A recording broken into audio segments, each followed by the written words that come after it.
Good morning and welcome back to Radio Row here at Super Bowl 51 in Houston. It is 9:15 in the morning. Anthony Rumble Johnson is joining me. Thanks for coming so early.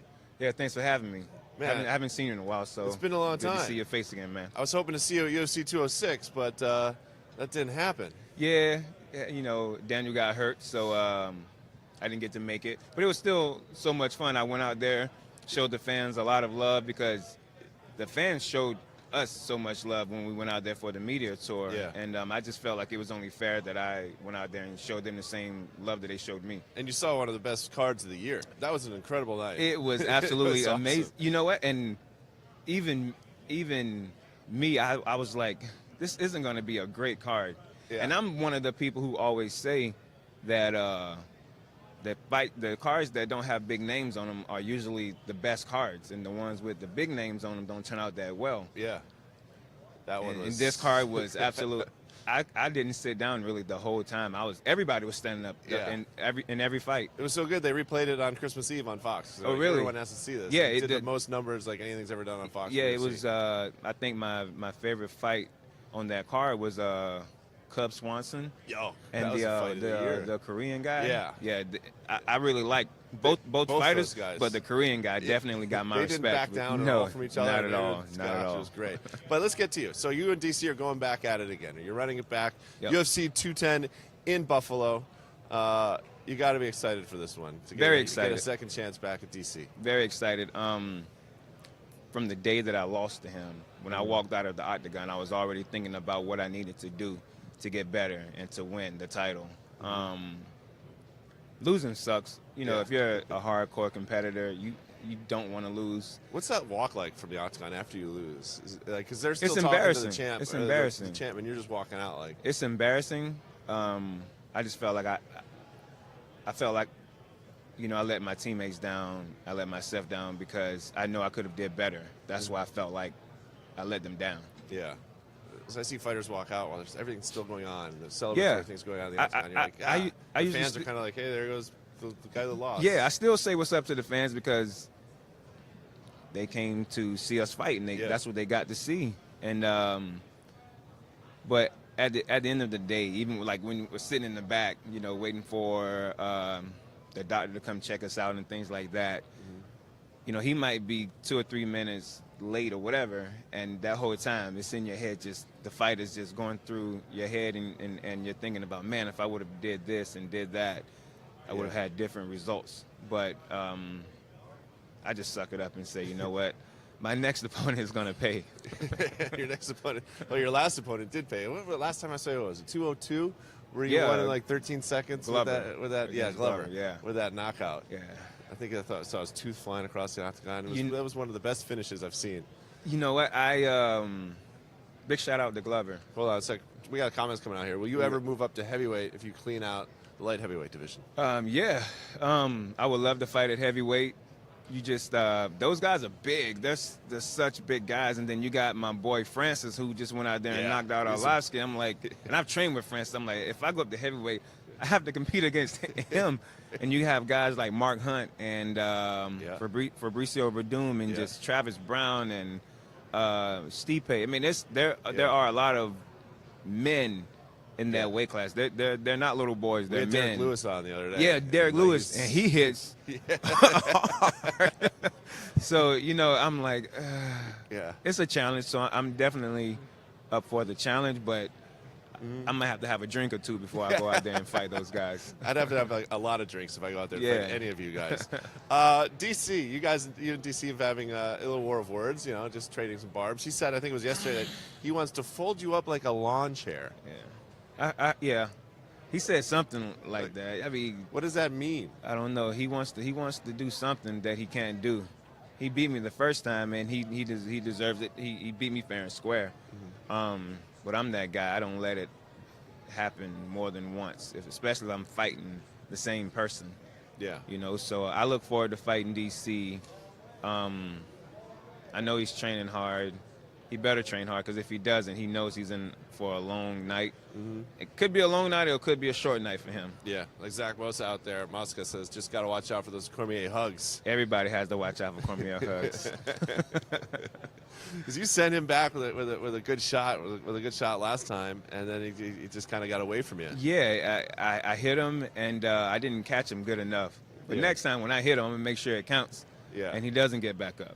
You know, he's talking. He wants to go all boxing with you. He ain't crazy. Talking? He's not crazy. I don't believe that. I want to cuss so bad right now. Cuss, but I don't believe it at all. This is mixed martial arts. When I hit Daniel, he has no choice but to go back to his wrestling, his bread and butter.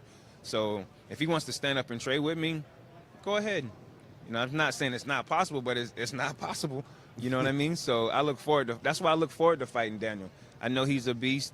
He knows what I'm capable of doing, so I'm ready to go out there and just have fun. And you said the other day you didn't watch that fight until 6 months after your loss. Maybe more. Maybe more. Maybe more. Why? What was going through? I was just disappointed in myself. Disappointed in myself. I knew I could have did a lot better, like I said. Yeah. And it haunted me. You know what I mean? It ate in me so bad, and I was like, I don't want to see myself fail. So why watch a tape where I'm failing? You know what I mean? But true competitors and true, champions come back. They watch their tapes and see their mistakes, and they make them, they perfect them. Talk me through that process. Are you hitting play and you're like, oh, I don't really want to see No, this? it was like 2 in the morning. I was laying in bed and I just woke up, and every so often, it'll pop in my head to watch the fight, but I just never had the courage to do it. And I hadn't lost in 2 or 3 years, so it hurt. You know what I mean? And I was like, well, you know what? If I'm gonna watch the fight, I might as well just do it now. You know? And I watched it, and I was like, well, it's bad, but it's not that bad. I saw the mistakes that I made in the fight, and even with those mistakes, I was like, I could have did this, and it would have been so much easier for me. And got me out of this situation, got me out of that situation. But that's just how it is. Yeah. When you watch tape, film, whatever you want to call it, after you watch it, you're like, man, I could have did this and everything would have turned out fine. Yeah. But are you taking notes while you're watching, or are you just kind of mentally just mentally, like, mentally, right, I'm seeing this stuff, and I'm like, I'm watching the thing on my phone. I'm like rolling my eyes at myself. You know what I mean? Yeah. But I'm glad I watched it. I'm glad I watched it. And then you finish watching it, you put the phone down, and you go to bed, because it's what, like 3 in the morning, and you sit there in bed going like, oh, I want to get back to this right away. I just put on Sports Center and start watching TV. Get that out there.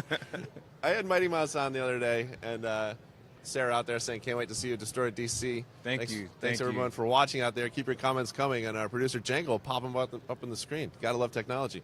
We had Mighty Mouse on the other day, and I asked him, how long would it take for him to beat me in the octagon? 6'4", 230, a little out of shape. He said a minute and a half. That's what he said? Yeah, because he said he would have fun with me. He would first attack my liver and then give me a hard upper right. See, but Mighty Mouse, he's a different. Yeah, he's a different type of fighter. He thinks before he does stuff. You know what I mean? He has a game He had plan. like 9 things laid out. That's what he I'm told saying. me everything he was going to do. Not me. No. What I see open, that's what I'm going to take. So, 13 seconds. 13. I'm going to make it 12. You're going to beat me in 12 seconds? 12. I'm going to make it 12. You're going to have to catch me, because I'm going to be running around the octagon. I'll catch you. That's not a problem. Then what happens when you catch me? I'm going to be like clever? But when I catch you, it's like 10 seconds. Then when I finish you, it's just the extra 2, so it'll be 12 seconds. Steve out there says, is there anyone in the UFC that you don't like and you want to hurt just out of anger? No. Steve, no, bringing the heat. You're a little rough, bro. Steve, take it easy, Steve. Take a walk. He woke up and ate his Wheaties this morning. He just. Valentine says, class act. Thank you.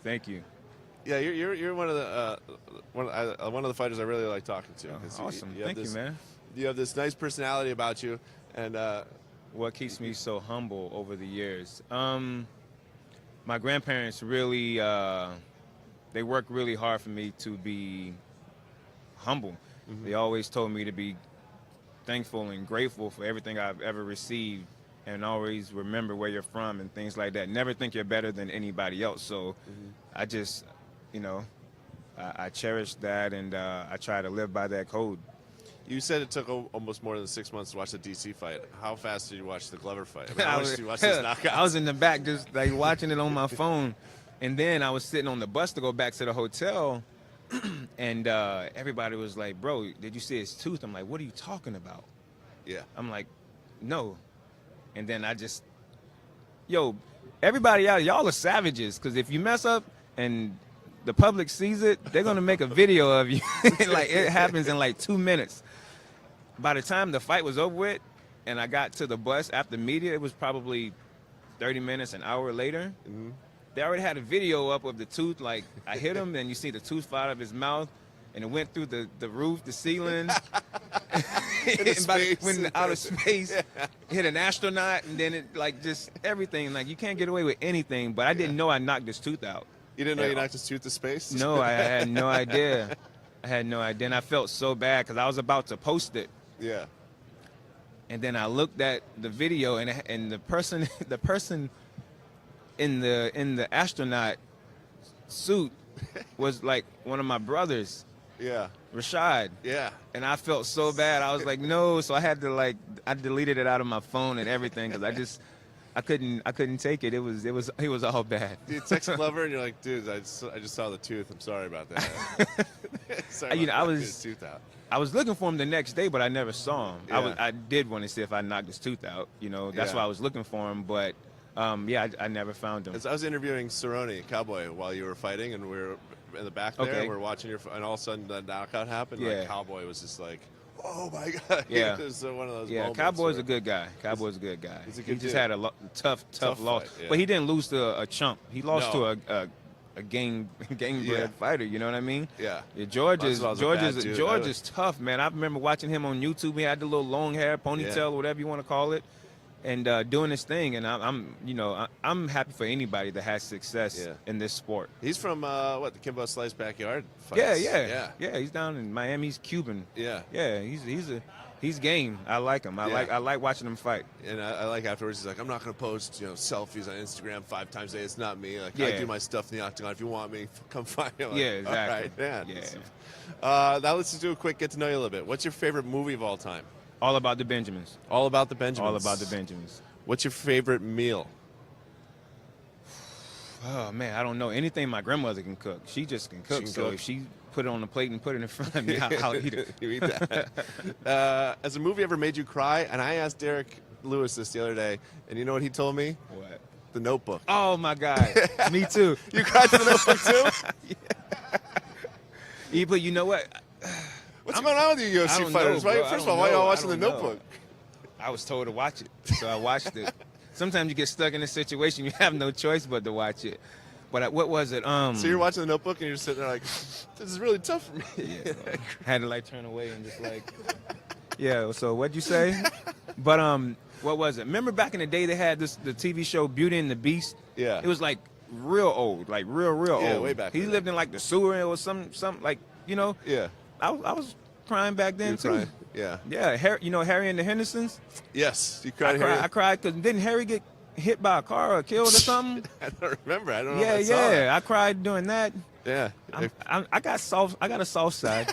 I'm not afraid to admit Cain it. Velasquez said the end of Terminator 2 made him cry. When I got emotional for that one You got too. that too? Yeah, because I imagined it was me. I was in that moment. Yeah. You know what I'm saying? I was a little boy. If that was like somebody Yeah. I looked up to and they gave me a thumbs up and killed themselves, yeah, I'll cry. I went back and rewatched that, and I was like, that was pretty sad. And I saw Cain Yeah, after it's- 200. I'm like, I saw it, man. It was pretty tough. Yeah, I'm sorry for laughing Yeah, at we you, Cain. have our moments. We crack sometimes. Who's your favorite fighter not named Rumble Johnson? Does it have to be mixed martial arts? Anything. Muhammad Ali and Mike Tyson. Yeah. Yeah. I met Tyson. and I it was met like- him for the first time last week before. Really? Yeah. You shake that hand, and you're like, I that shook his has hand. brought so much, like, We gave each other a Dang. handshake, and I was like, that's the right hand that put so many people away. away. You know what I mean? And And when I met him, I had boxing gloves on because I was just trying to be a goof. I went to shake his hand, and he shook my hand and just held the boxing Yeah. glove down. I go, this is happening right now. Mike is he's definitely my idol. Selena out there, she gets it. She loves the She loves Notebook. Notebook. Cassie says Notebook's awesome. Gotta cry, Gotta baby. cry Gotta sometimes. cry. I'm flying home from Houston tonight. I might watch The Notebook on my flight home. Don't do that. Don't do that. Don't do that. You're going to shed some tears. I'll be sitting in 19F just crying. We got really aggressive comment coming from Jeremy. This is an aggressive comment. We're ready for it. Leave the tooth, knock off the head. Jeremy needs to go on to Everybody's Amazon. been eating their Wheaties this morning. They just woke up feeling strong. Jeremy needs to go on Amazon and call up The Notebook and just have a cry. Yeah. Knock off the head. Well, Anthony Rumble Johnson, it's always a pleasure to talk to you. Thank you, man. You got UFC 210 coming up in Buffalo, DC. You're fighting for the belt. Trying to get the belt back. We can't wait to watch you fight. Great to run into you at Radio Row. We can't wait to see you in Buffalo. Yeah, man. I'll see you guys, out there. thank you all for watching. We're going to have Dana White on later today. Oh, really? That guy? Yeah, but Dana's a Patriots fan. I'm a Patriots fan. You're a Patriots fan? Yeah. I'm sorry y'all going to lose. No way. I'm so Come sorry. on. Have you ever heard you of see Tom the Brady? red already? You see the red? Yeah, I saw the red. Yeah. I felt bad for you. We're Cheer going to for a make y'all loser. bleed. No. We're going to make y'all bleed. We're going to knock your heads off. Bleed your own We're blood. You're going to be crying like you watched The Notebook when this game's over. All right, guys. Thanks for watching. We'll be back later on today from Radio Row here in Houston.